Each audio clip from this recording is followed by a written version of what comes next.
Walaikum salam. Hali yako? Uko live kupitia Crown Media, kipindi cha Jirani. Majirani nataka kufahamu nini ambacho kinaendelea kwa babake Meja Kunta kwa sasa. Nilipoongea asubuhi nilikwenda nakuja hospitali. Na niko na Meja.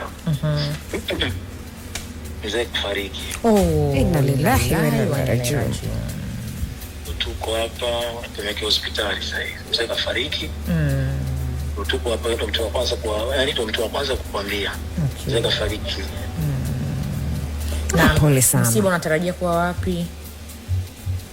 Mpaka sasa tunajua utakuwa Mbezi Beach au Sheria. Au Temeke hatujajua. Inaweza kuwa Mbezi Beach. Sawa, basi sisi tuwape pole na tuko pamoja. Kwa hiyo kadri siku zinazozidi kwenda ama masaa, basi tutaweza kufahamishana nini ambacho kinaendelea ili na sisi tuweze kushiriki. Inshallah, haina shida. Pole sana. Tumpe pole sana. Nilikupigia muda ule nikakwambia na nimeongea naye Wasowiso, nikataka kuongea na Meja, akaniambia Meja hawezi kuzungumza kwa sababu analia na yuko njiani anaenda hospitali naelekea babake amezidiwa. Kwa hiyo tukasema basi tumpe muda turudi tena kumpigia. Kwa hiyo jamani, taarifa, msanii wa Singeli hapa nchini Meja Kunta amefiliwa na babake mzazi.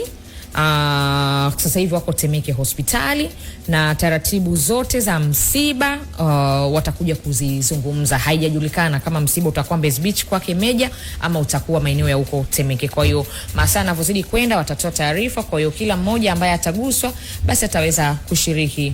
Tunampa pole sana Meja Kunta kwa sababu ni kijana mpambanaji, lakini pia alishampoteza mama yake na huyu ni mzee wake. Kwa maana hiyo sasa hivi amebaki hana wazazi. Kwa hiyo Mwenyezi Mungu, kazi ya Mungu yote haina makosa.